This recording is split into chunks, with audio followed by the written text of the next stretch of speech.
The symbolism was no accident, a photo opportunity for Chancellor George Osborne at the bank in Newcastle, which replaced the failed Northern Rock. And to make sure you didn't miss it, he even pointed out the old bank's clock. The message? Times have changed since the dark days 6 years ago that no one here will ever forget. Who was on duty the day when there was the queues? Yeah? All of us. Yeah? Yeah. And what do you remember the day being like? Long. Very long. Very long.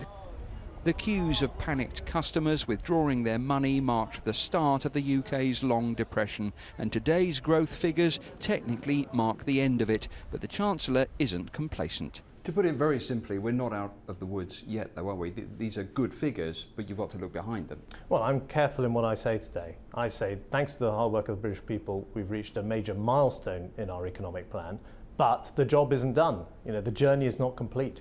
We've got to, as a country, earn our way in the world so that people have real bright prospects. Just down the road in Gateshead, sign makers Astley, who were forced to cut staff during the downturn, say things are on the up, slowly. We do feel a little bit of the growth, but we've got to be very cautious about it. It's very much a small start. We need to build on it. We need to make sure that people don't rush ahead and think this is brilliant news and everything's going to be okay.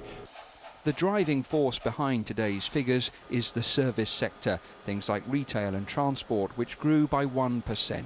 Compare that, however, to the much smaller growth in manufacturing, up by just 0.2%, and there were falls, including construction, which shrank by 0.5% after a poor spring for builders. Clearly mixed signs for the economy. Well, I think it's quite hard for the government to take much of the credit for the economic recovery. Of course, fiscal policy has been a constraint on the recovery. Spending has been cut quite sharply and some taxes have gone up. So really the recovery has been seen in other parts of the economy.